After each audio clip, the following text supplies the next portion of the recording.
Hello, ladies and gents. This is going to be the first in a series of, I was going to call them tasty clips, but that sounds really lame. The thought sip clips came to mind, and then I realized that Sam Calagione already does sip clips for Dogfish Head. So, I don't know, help me name these things. This is not a review because I don't really care to review people's art and masterpieces, because who the hell am I to say whether something's good or bad? This is your artwork. This is the Prickly Pear Pale Ale from Under the Table Brewing. Elder P and Nathan. So again, before my ADD caught up with me there, who am I to say whether something is good or bad? So these are not reviews. These guys are kind enough to share these with me, and I'm just going to have a taste and share my thoughts a little bit. I'll get a pour on this. Look at that. Smoke. I'll get a pour on this, and the fine gentleman at Under the Table sent me some tasting notes on all of these beers. Ooh, we do have some carb. Look at that color, man. They sent me some tasting notes on all these that I'll share with you guys a little bit. Oof. I went a little too rigorous there.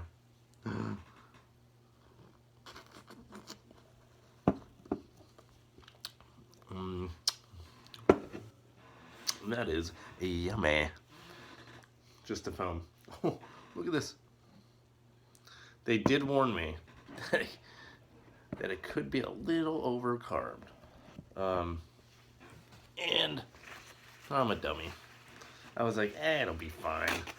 Look at this. Look at this. It looks like a beer milkshake right now. I wish I could turn this camera around. Oh, God, I can't. It's a mess. Look at this. We have a beer milkshake, ladies and gentlemen. Look at the head on... Look at the mushroom on that. That is amazing. Ladies and gentlemen, when you send beer to me, you're gonna get nothing but class. Nothing but class. Luckily, I have some paper towels handy. Look at the carbonation in that. Can you see this? Of course, I didn't bring a flashlight, but that's awesome. It smells fantabulous. The head, it has a great 27 finger head. It has, it kind of looks like brains a little bit on the top there. So super frothy head. Sorry for the camera movement. Please don't puke on me. All right, while that kind of settles, I wish to God you could just see what I'm seeing right now, because it is ridiculous. Let's turn you this a little bit. Oh God, what a disaster! People, don't send me beer. Don't do it. Just don't.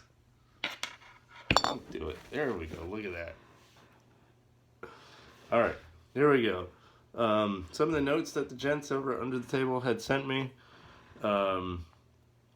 about the Prickly Pear Pale Ale. Now look at the color. For those of you who don't know what a prickly pear is, it is the fruit of a cactus, and they're little red prickly fruits.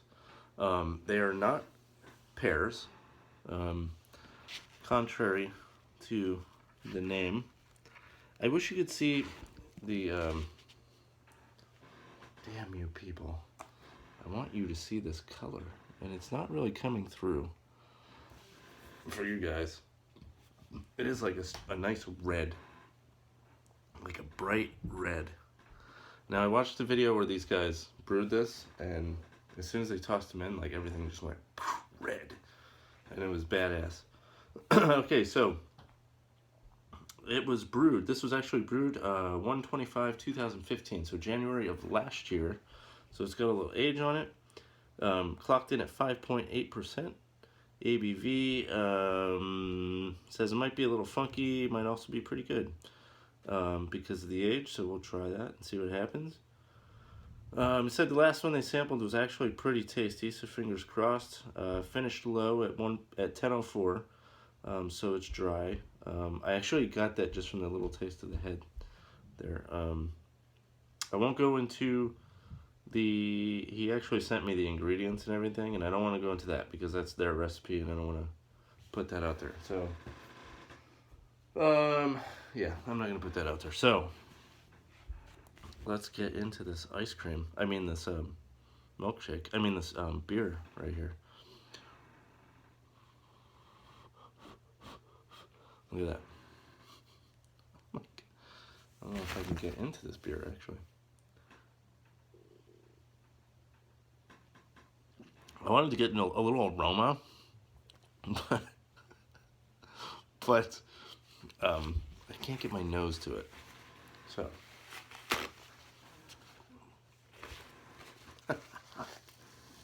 love it. Guys, send me beer. Send me beer. I'll do amazing things with your beer, I swear to God. And that's the last beer mail I ever get from Under the Table. Alright. I've never had prickly pear myself, so it's hard for me to describe if I'm getting that note in there, because I definitely am getting something. God, what is that? I'm very curious to know what yeast. I don't think he put in there what yeast he used in there, did he?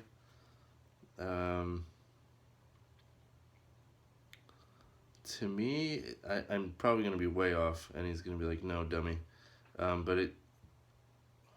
Oh, there it is. Okay, so I would not have guessed that yeast.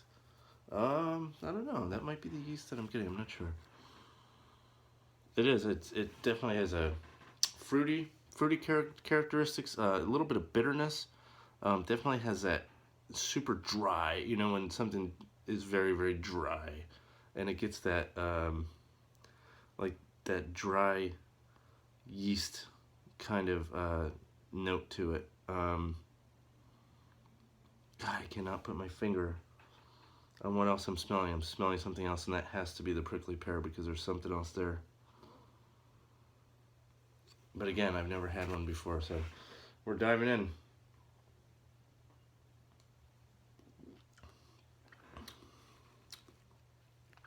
Look at those bubbles rising.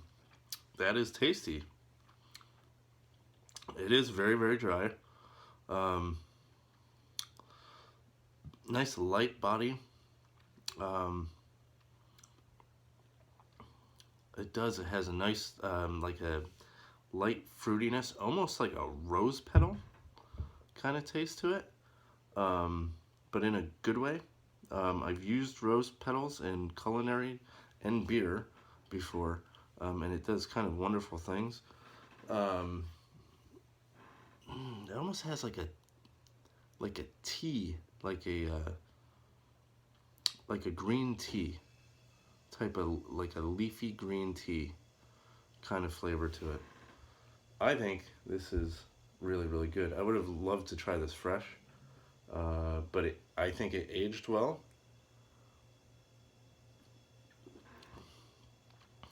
There's still some hop presence there.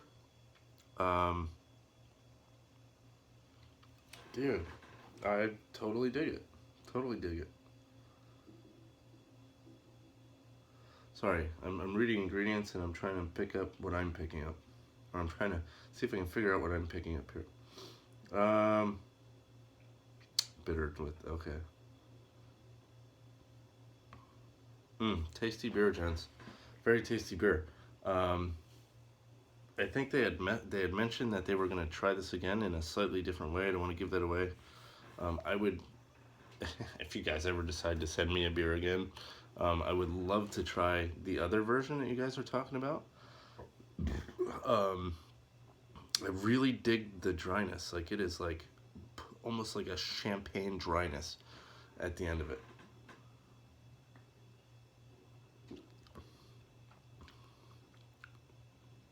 The guys under the table are doing wonderful things. Keep it up, dudes. Really keep it up. I have so many other beers to go through, and I can't wait to get there. I actually was gonna do 2 tonight, but because it is almost 11 o'clock on a Sunday night, I'm gonna stick to 1 tonight. I might do 2 tomorrow. We'll see how much time we have. This is one of the lighter ones at 5.8%. Some of the others are pretty hefty, so we'll see. We'll see on weekdays. Overall, guys, fantastic job. If you didn't tell me that this was, over a year old, I probably would not have guessed that. I can definitely taste the change in the hop characteristics, but the hop is still there for sure. It did not get funky at all. It's still crisp. It's really crisp, very dry, nice light body. Definitely get like a fruity, almost a rose petal kind of ester on it, and it's super, super drinkable. Cheers, everybody. I'm going to go enjoy the rest of this beer.